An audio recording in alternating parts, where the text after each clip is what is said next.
Coming to you from a cozy little condo high atop Old Fourth Ward, Atlanta. Welcome to The Ron Show on America One Radio. Here's your host, Ron Roberts. All right, good morning to you. Thank you for listening. We appreciate that on the America One Radio app, AmericaOneRadio.com, maybe on demand at ProgressiveVoices.com, or via podcast. Thank you so much for tuning in. So we awaken today to discuss Arizona politics. I mean, sort of, but not really, but sort of, because the repercussions of the Arizona Supreme Court and their decision to codify an 1864 law that actually predates Arizona even being a state is going to have an electoral impact. There is a Senate race going on in Arizona. Of course, Arizona is a swing state, 11 electoral votes on the line coming up in this November's presidential election. And we're seeing the effects of the dog who caught the car wishing to back away from the car. First things first, here's the headline. We have breaking news now in Arizona to tell you about. Moments ago, the state Supreme Court ruled that a 15-week abortion ban is not legal and cannot go into effect.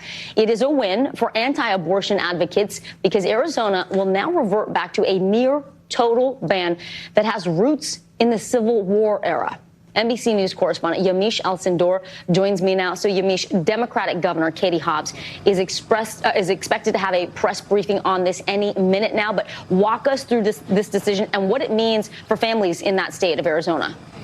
Well, this really is a decision that's already creating waves across the country. The Arizona State Supreme Court just announced that a state ban on nearly all abortions that was part of a law that was passed in 1864, that will now be the law of the land in Arizona. And that law was first passed by a legislator, and it bans anyone from providing abortion services except to save the life of the mother. Now, people found in violation of that law could face a mandatory 2 to 5 years in prison if convicted. This decision was up to 6 state Supreme Court justices. They were all appointed by Republicans. Now, the current law for now, because this law is going to be stayed, at least this decision is going to be stayed for at least 14 days. The current law is still that abortions are illegal at least up until 15 weeks. That law was signed in 2022 by then Arizona Governor Doug Ducey, and it allowed, again, for abortions up to 15 weeks, though it did not have exceptions for rape and incest. It really only was immediately if it was immediately necessary to avert the death of a mother. So this is really a big decision in Arizona, definitely one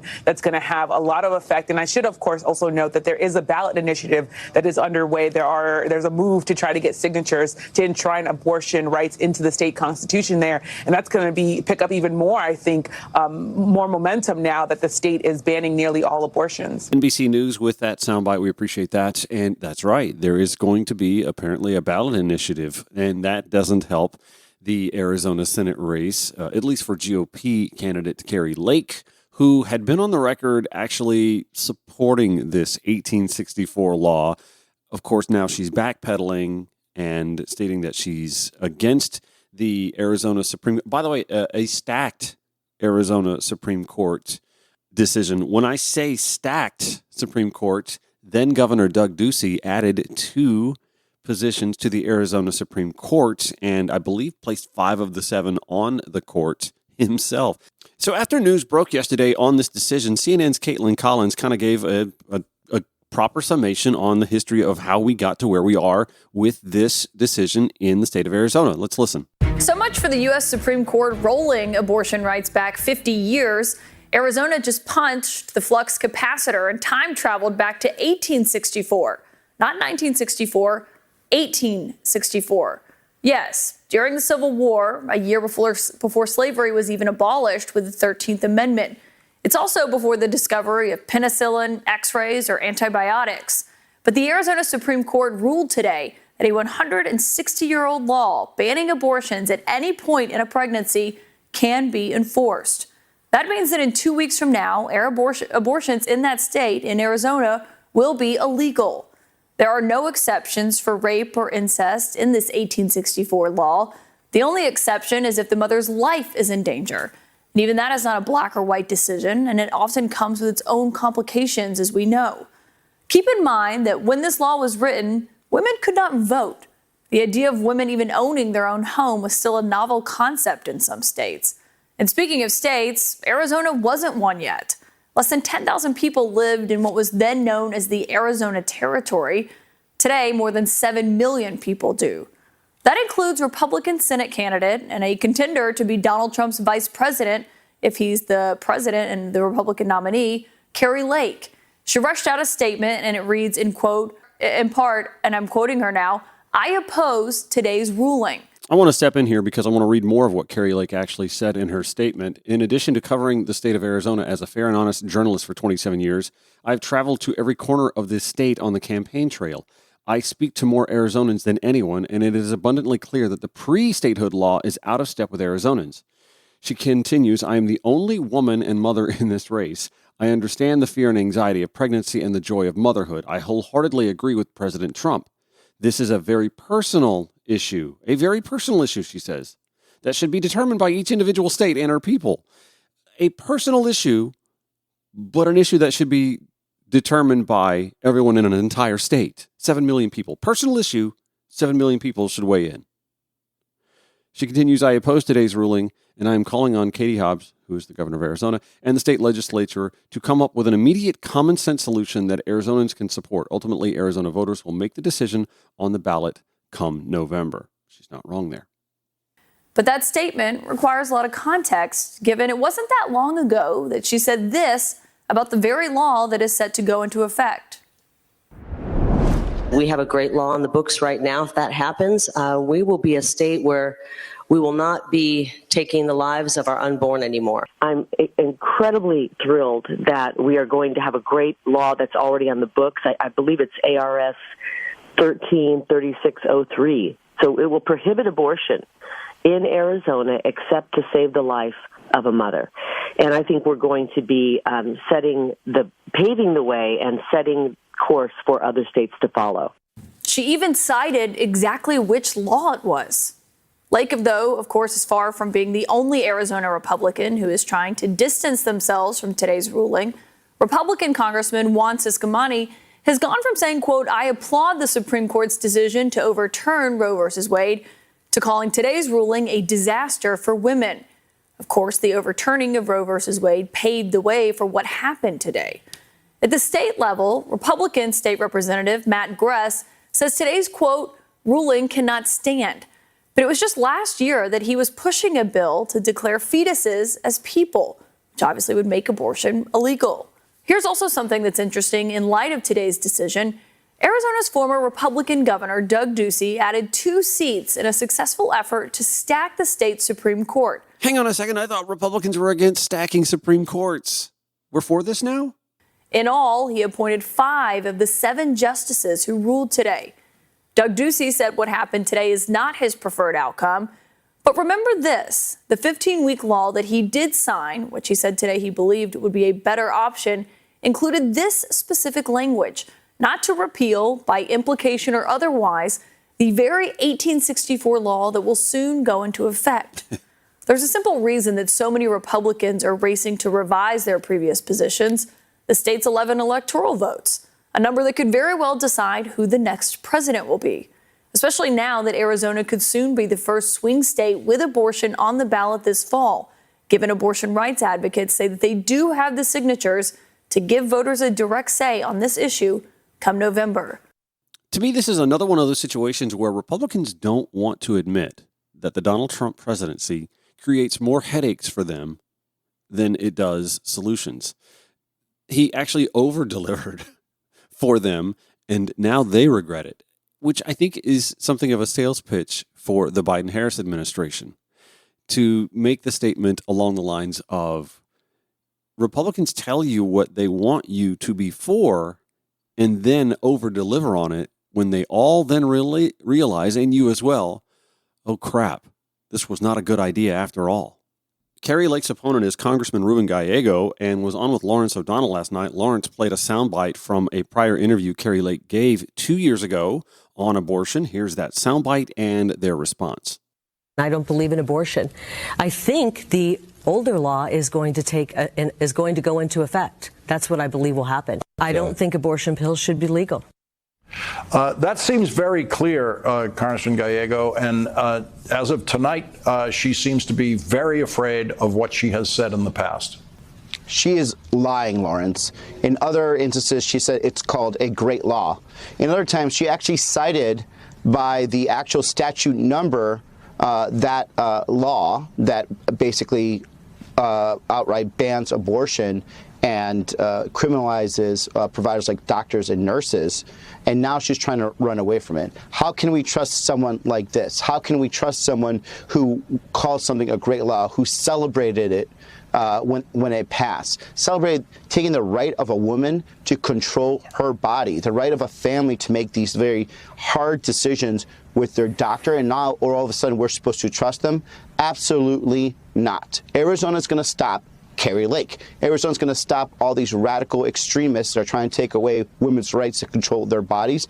We're going to win in November by passing an abortion rights initiative. We're going to win by stopping Kari Lake. I hope you will all join us and make sure that happens by supporting Planned Parenthood and all the organizations that are actually out there collecting signatures right now, by supporting politicians that want to stop these extremists. Hopefully you'll support me at Gallego for Arizona. We are going to stop this. We're going to turn this clock around, and we're going to make sure that they understand you will not mess with women's rights, especially not in Arizona. Dog catches car. NBC News correspondent Vaughn Hilliard has covered Kari Lake over the years and had this to add to the conversation on Morning Joe.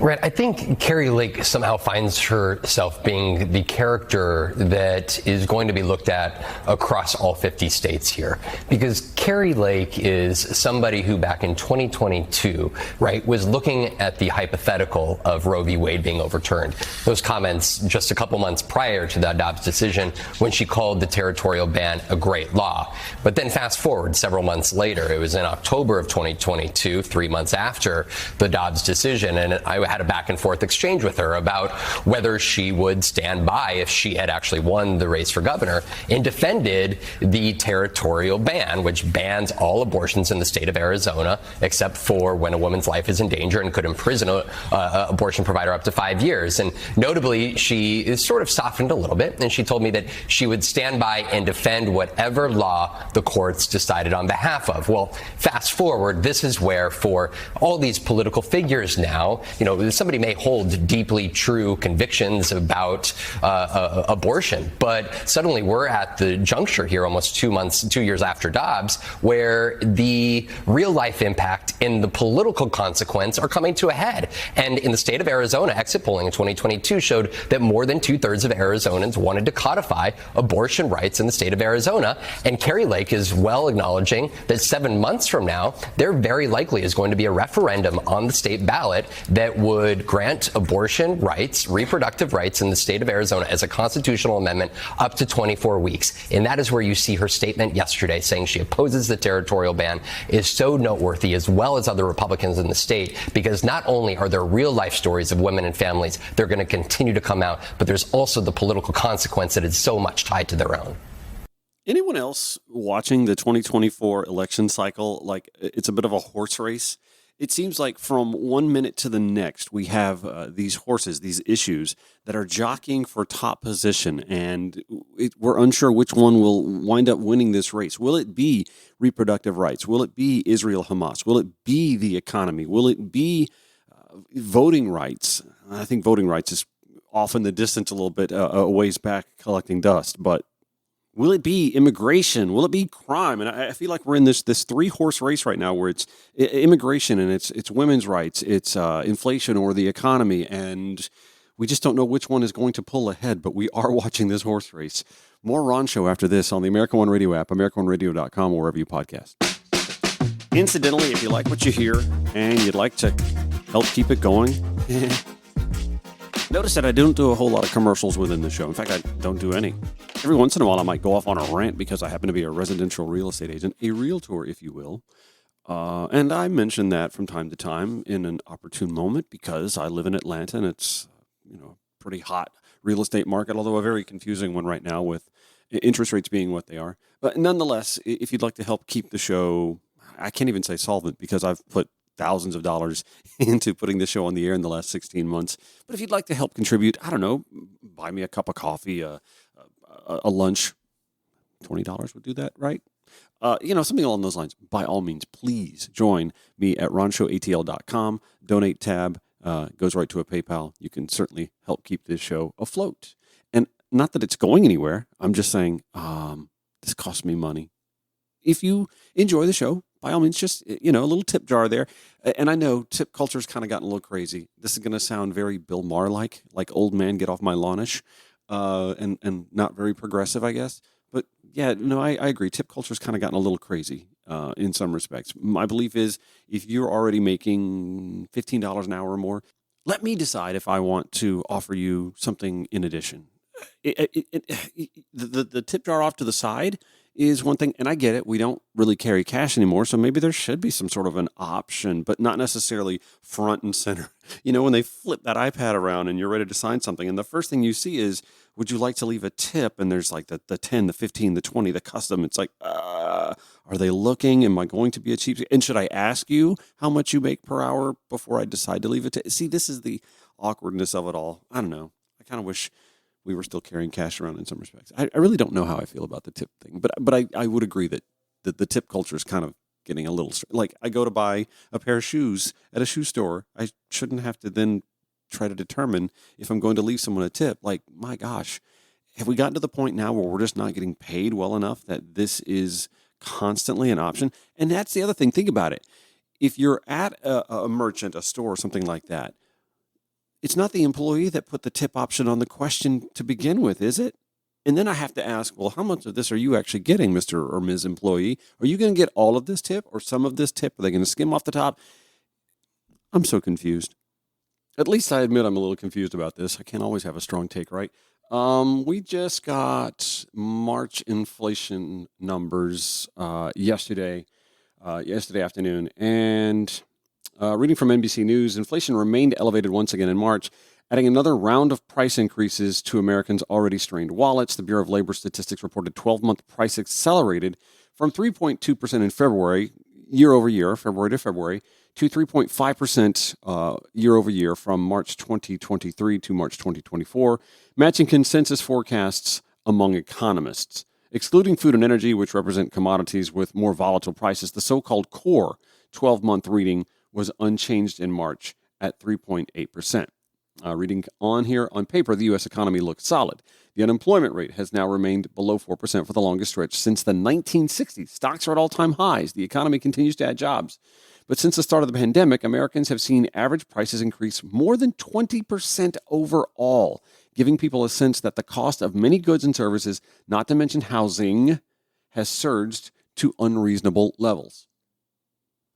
I can tell you, the Federal Reserve is likely to look at those numbers and kick the can down the road a little bit further when it comes to dealing with interest rates, which honestly I think is almost at a point now where we have to say maybe the Fed just needs to realize that the 3% realm, 3.5, I don't know what the margin would be, becomes the new normal, and really, they may be the only ones with any levers to pull to address it at all. By the way, I'm a realtor and a podcast host and not an economist. I'm just speculating here. I do happen to think that they're the ones with the levers now, not the president, not Congress. There's no action that can be taken by a politician, I believe, that can deal with inflation, because since the Reagan era of politics, federal government and in most cases state governments have pulled back on having any control over capitalism. It's not fully unfettered, but it is largely unfettered. And profit driving at least 50% of the cost of inflation. Well, what's government going to do about that? Specifically when we live in a two-party system where one party doesn't want government to touch capitalism or profit in any way, shape, form, or fashion. Especially in an era where deregulation creates fewer hands on businesses in this country and stock buybacks are not disallowed. Yeah, I almost think the Federal Reserve just has to say, maybe this is the new normal, and lower their core interest rate so that Americans who are putting more on their credit cards. And I mean, that's a dam that's going to burst at some point. I don't know how long down the road, but at some point, Americans' credit cards are going to get maxed out. And then what are we going to do? That's when the economy suffers at some point in time. I almost feel as if anyway, those rates that we're paying to put things on the card because our costs have increased 20% in the last 4 years, it makes you wonder. We have to somehow make that cost less costly, right? Well, who has the ability to do that? Only the Federal Reserve. And by the way, as a realtor, I tell anyone who's looking to buy a home or sell a home and then buy a home, that in large part, you may, if you have to sell your home, if you need to sell your home and move, or you're just looking to buy your first home, you may just have to right now ignore the rate and address it when rates go down. If you need to sell your home and then buy a home, or you need to buy a home, I'm saying the rate's the rate. It'll change at some point in time. You can deal with that later. It's getting the house that matters to you right now. That's the priority, right? Get the house. You can deal with the rate later. That's my point. If you have questions about that, feel free to hit me up. Ron at rononthereal.com, 843-283-0078. See, that's as commercially as I get here. Back after this. Broadcasting 5 days a week to make common sense common again. This is The Ron Show on America One Radio. So before I had to stop for a hard break there for the bottom of the hour news update that you get when you listen to the show, if you do listen to the show, at AmericaOneRadio.com or on the America One Radio app, we were talking about inflation. Inflationary numbers for the month of March came out 3.5%, which has a lot of folks, kind of groaning, mostly because we know that if 3.2% wasn't low enough inflation for the Federal Reserve to act, 3.5% obviously won't be either. Or will it? I'm starting to think, ruminating in my own head here, that perhaps the Federal Reserve is just going to look at this and go, we seem to be settling into the threes here. And it's not palatable. It's not great. It's not chopped liver either, though. No, it's not prime rib, but it ain't chopped liver. And again, this isn't me, backtracking or settling because, again, I think we're in this situation where economically, who can do anything about inflation right now other than the Federal Reserve? Because if consumers are borrowing to deal with the cost of goods and services, and businesses won't be and they're not going to pull back on spending. Consumers aren't until at least we hit a hard ceiling where we've just run out of credit limit, and the rates that we're paying on the credit card start affecting our budget beyond that. If consumers aren't going to stop consuming, and businesses know that and aren't going to stop padding their profiting, then who's going to do what? To me, it's the Federal Reserve. The Federal Reserve has to say, you know what? Right now, it looks like we're the only ones that can deal with inflation. And in doing so, they can lower the interest rate. I also want to go back and address what I was just starting to dive into when I had to come up on that hard break. The real estate situation and how this affects real estate. I think we have these unique circumstances where many folks who may or need or want to sell their house either bought or refinanced when interest rates were historically low 2-3 years ago, when they were in the 2s and the 3s. They've got that great rate, and they don't want to lose that rate. But if they need to sell their house or need to move so far away from their house because of a job or family issues or whatever, they may not want to sell the house and lose the rate, so they may find other means for hanging on to the rate while not losing money on it, of course, maybe renting it out or something along those lines. Or maybe they just don't take the job that they'd like to take, or the promotion they'd like to take, or the transfer that they need to take. They may just not do it. And that leaves needed inventory off the market, and lack of inventory, lack of supply, when the demand is still high, keeps the home prices going up. So we're in just this odd and awkward circumstance, especially for first-time home buyers who are looking at interest rates and going, well, my friend bought a house at 3% like 3 years ago, 2.5 years ago. Why can't I get 3%? Ask the Federal Reserve. They're the ones trying to soften the demand.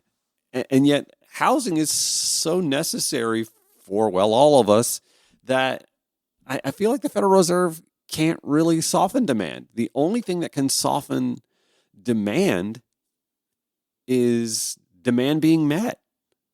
Home builders can only build so much so fast. And really, you don't want them to go too fast, right? And if sellers are stuck or stationary because they love the rate they have, they don't want to get the new one. And first-time home buyers would like to buy a house but are also hesitant because of the rate. My advice, honestly, is forget the rate. And I know this sounds callous, like you think, oh, you're just trying to make a commission. Well, I mean, my giving this advice doesn't make me commission. The donate tab at Rancho ATL, however. I'm kidding. No, my point is, if you need to buy a house, well, buy a house. If you need to sell a house and then buy another house, sell the house, buy the house. It's about necessity, right? The rates are what the rates are. And do they improve in 6 months? I don't know. Do they improve in a year? I hope so. Do they improve in 2 years, 3 years? Yeah, I think so. Within that time, they'll get addressed. And that's when you can deal with the rate. If you're a first-time home buyer, for example, and maybe you tried in 2021 when rates were ridiculously low, and you couldn't get in the house, right? Because you, as a first-time home buyer, didn't have excess income to outbid everybody else who was trying to get that house. And listen, as a realtor, I went to a lot of open houses with buyers, and it was like Calcutta Market. It was ridiculous. The places were packed. You had to stand in line. Remember, we were standing in line and social distancing. You had to stand in line and wait because you only wanted so many people in your house breathing. Remember? Oh man, what a weird time that was. But there were so many people looking to buy that, like, as a first-time home buyer, you'd look at that and go, well, if all these people are going to submit offers and they're going to try and outbid each other, I don't have that kind of income to outbid somebody else. So you couldn't get the house. So what good is a 2 or 3 or 4% interest rate to you if you couldn't get the house? The soften, I mean, and listen, demand is still high, but it's not like it was in 2021, 2022. It's not crazy like that.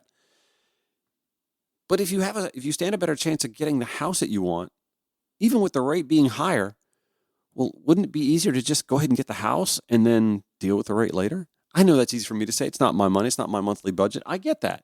But you're already putting money on the credit card to live the kind of lifestyle that you're sort of accustomed to buy the things you are. I mean, we just see historically Americans are not cutting back. So if you're going to buy a house or you want to buy a house, maybe now is where you say, for the sake of the house on everything else, I may need to cut back. Again, easy for me to say. I'm just the realtor. I'm just offering some advice here. If you couldn't buy a house in 2021, 2022, because you couldn't pay $20,000, $25,000, $30,000, $35,000 over asking price, and you knew the house wasn't going to appraise for that, so your mortgage lender was like, well, we're not paying that overage. That's called gap money. You have to come up with the gap money between what you offered to pay for the house and what the house appraised for. If it appraised for much less than what you offered, then you've got to have that gap money. And if you didn't have that gap money 2-3 years ago, it means you couldn't get the house. Well, now you can get a house for appraised value, maybe a little bit above. You may have a little bit of gap money, but not nearly what it was 2021, 2022. Your odds are better now to get the house. And yeah, suck up the interest rate. You just got to suck it up. Wait to refinance when it's 4.5%, 5% a year, 2, 3 down the road. And that might mean you have to budget between now and then. I mean, a couple of years of, one streaming service, basic cable, I don't know. The HD antenna, cooking at home more than eating out. I don't know your business. I don't know your story. Shopping your car insurance around a little. I don't know. That's for you to figure out. But the point is, the housing situation is only something that can be dealt with by two people or two entities, I would say. The Federal Reserve can just decide, okay, listen, we're going to have to drop interest rates a little bit because Americans are living on the credit card, leaning on it a little bit more than we're comfortable with, and we could see a huge bubble burst at some point in time. And that's what they're trying to avoid. They're trying to avoid that. They want the soft landing, right? And the housing market is in such a situation that people feel trapped. They're trapped with the rate that they love and don't want to move to one that they don't. And then you've got other folks who would just like to buy a house but are hesitant because of the rates where they are. So the Federal Reserve is the one entity that can deal with it. Nudge the rate back. Let's just, I say suck it up. Go ahead and do it. Start, rolling it back anyway. And then you, the person who needs to sell the house to move to the next one, or you, the person who just wants to buy your first house. I say just go ahead and do it. But again, this is just me offering advice. I'm no economist. I don't know your household budget. I'm obviously not on the Federal Reserve. I am a real estate agent, a realtor, and I just kind of see the economic picture from literally an outside perspective. I mean, it's. Am I affected? Oh, absolutely. Absolutely, I'm affected. But I happen to think that that's the kind of position we're in right now, where we can't just keep talking about inflation like it's going to go away. Because again, the levers of government to deal with what drives inflation, 53% of it, I believe, driven just by profit. Well, what can government do about that? What can President Biden do about profit? Nothing. And as long as we keep living on the credit card and consumers keep consuming, business is just going to keep doing what they're doing. Of course, there's also the political angle to this. Brian Kemp yesterday on his personal Twitter X platform account shared an article from CNBC. The CNBC article, let me give you the headline, and I'll just kind of give you a quick little overview of this. Again, this is Governor Brian Kemp on his personal Twitter X. CNBC headline, small business optimism hits 11-year low as inflation fears won't go away. Now, there's nothing really political about the headline or even the article itself. It's very matter of fact. Notably, by the way, Brian Kemp, a Republican, is sharing a CNBC article. Liberal media, though. The NFIB's Business Optimism Survey showed a reading of 88.5, down nearly a point from February, and the lowest since December 2012. I think this is a business organization. You guys have some say in inflation, right? But I get it. This is small business, which obviously doesn't have nearly as big an oar as big business when it comes to pushing inflation. A quarter of all respondents cited inflation, and in particular, higher input and labor costs in their pressing issue. And again, with small business, labor has an outsized impact as well because, labor just affects it. It's hard to talk to the small business person who may rely on what I think is a sub-living wage to man their storefronts or retail offerings or whatever it is that they manage, who got into business sometime between now and 2010. The last time we raised the minimum wage, $7.25 an hour. Federal, which, by the way, relates to still many states. It's hard to look at them and go, well, did you address for the cost of labor as it should be or what it is now? And in many cases, most people who start a small business, if they're going to hire outside labor other than themselves, that's what they look at. They're like, the minimum wage is $7.25. I'm offering $12. I feel like that's fair. When you tie the minimum wage to inflation from like what it was in like the 1960s, 1970s, that 68 to 73 sweet spot, like the minimum wage would be closer to $20 an hour, maybe more than that. But at least you look now at like people talk about the fight for 15. Well, the fight for 15 is nearly 8 years old.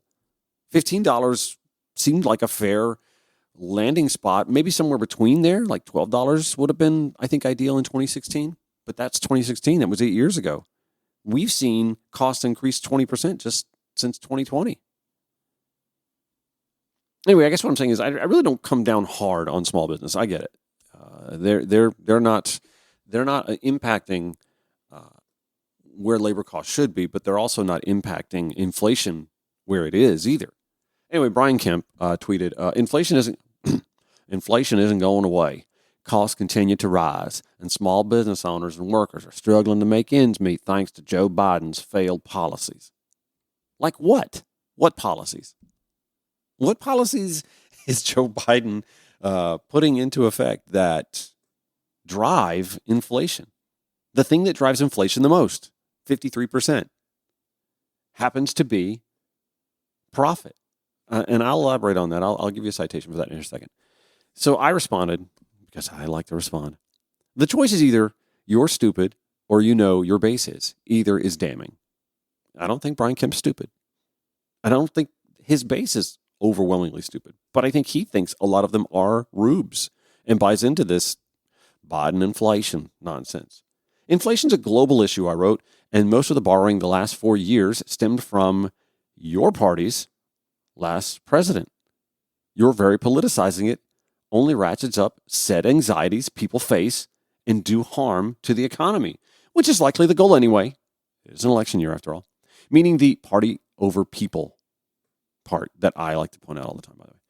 Also, when profits are responsible for 53% of inflation, that speaks more to the unfettered capitalism the GOP coddles more than Joe Biden's policies. Maybe you're saying, Ron, where are you getting this 53% number from? January 18th, was it? 2024, Groundwork Collaborative. The Groundwork Collaborative released a new report, Inflation Revelation, How Outsized Corporate Profits Drive Rising Costs, that finds corporations have driven more than half of the inflation we've seen since input costs have come down. The article continues, inflation is coming down, but families are still feeling the pinch at the checkout line, said Lindsay Owens, executive director of Groundwork Collaborative.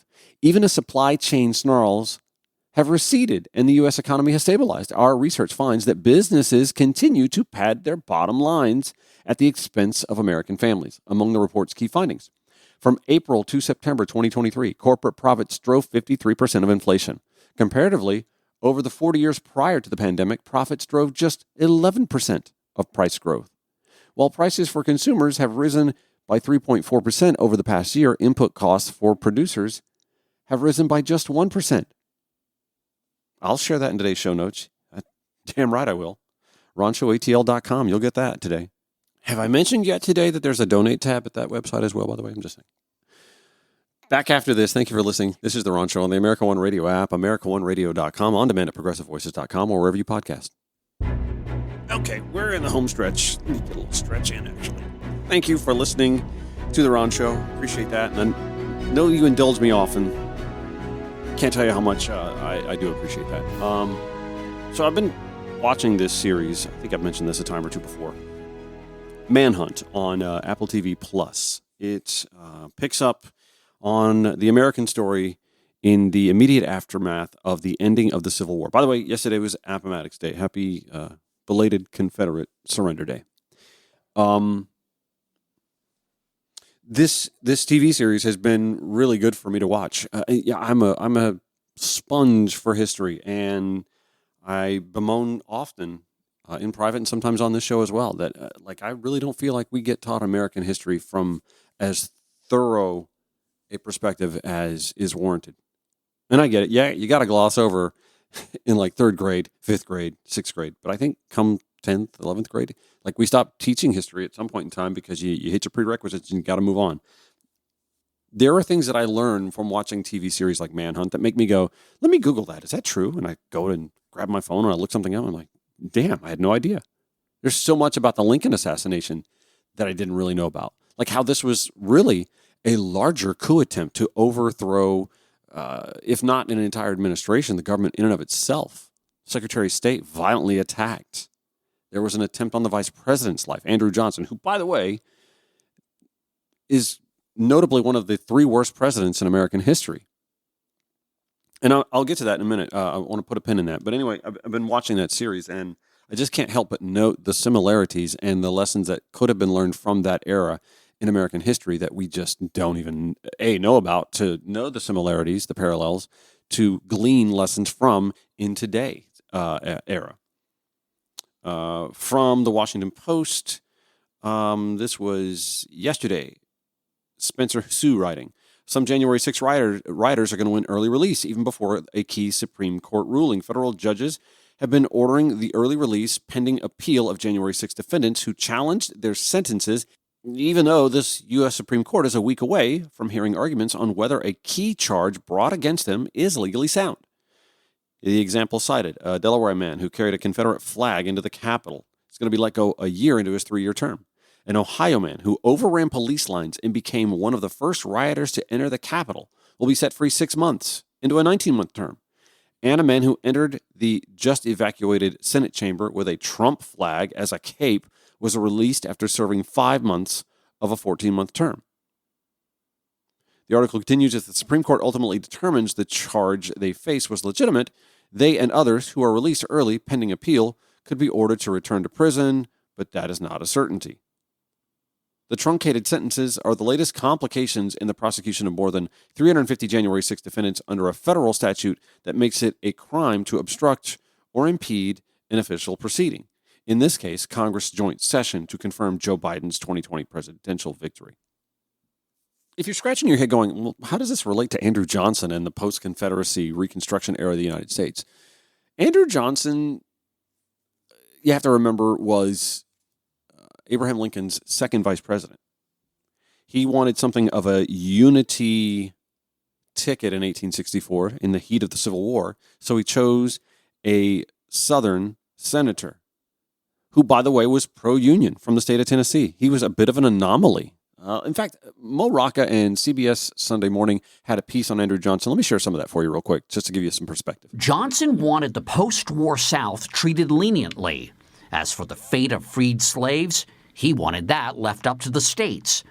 But many of his so-called radical Republican opponents wanted to punish the secessionists and to guarantee civil and voting rights to freedmen. The clash led to crisis, with the president all but declaring war on Congress. In his Washington birthday speech in 1866, he declaimed, "They may slander me, but let me say I do not intend to be bullied by my enemies."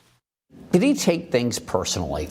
Yes. He was very thin-skinned. He took just about everything personally. He remembered taunts and jeers from decades gone by. He never forgot the sound of somebody criticizing him. What petty little man does that sound like to you? The more you would try to get him to open up and listen to a different side of thinking, the further back he would go, almost to being like petulant, if you will, like almost like a child, like, you know, he would just ball up and not really want to hear anything you have to say. This is where I remind you, by the way, we're talking about America's 17th president, Andrew Johnson, and not 45. Despite the personal pleas of abolitionist leader Frederick Douglass, Johnson vetoed major bills that would have helped former slaves. Congress overrode him. Finally, the bad blood spilled over. The president was impeached and escaped removal from office by just one vote. Are the parallels not coming together for you as well as they are to me here? He's not a success as president. How do you explain that to people? I don't know who would have been a success right then, right there. Lincoln may have had a little easier row to hoe just because of his political savvy, but I certainly don't think it would have been smooth sailing even for Lincoln. And before I go just burying Andrew Johnson for failed policy decisions, you have to remember, and by the way, I'm telling you, Manhunt on Apple TV Plus dives into this. He and Secretary of War Edward Stanton butted heads quite often. Stanton, of course, was the subject of the impeachment because Johnson wanted to fire him. Stanton wanted to fully prosecute Confederate traitors, as many as possible. Johnson went around and said, listen, if you just get these people to take an oath to reaffirm their loyalty to the United States, we'll let them back in. And even in the attempts to prosecute some of the higher-ups in the Confederacy, because there were judicial failures with the former Confederate President Jefferson Davis, Johnson just kind of gave up. Something we now know emboldened former Confederates, rejoining the Union, becoming full participants in our democracy, and leading to the stunted Reconstruction era and the ushering in of the Jim Crow South. And how did that go for us? I mean, to hell with us. How did that go for newly freed Black American citizens for the next 100 years and since? I'm telling you, it's a great series to watch, something we can learn more of our American history from. It's a Manhunt on Apple TV+. That, again, is not a commercial as well, just letting you know. That's going to do it for The Ron Show. Show notes, we've got them for you at ronshowatl.com. This show replays, by the way, if you're just catching into bits and pieces of it today at America One Radio, AmericaOneRadio.com. We replay it there 5 to 6 p.m. On demand all day at ProgressiveVoices.com and via podcast, wherever you do podcasts. Back tomorrow, 9 to 10 a.m. on America One. See you then.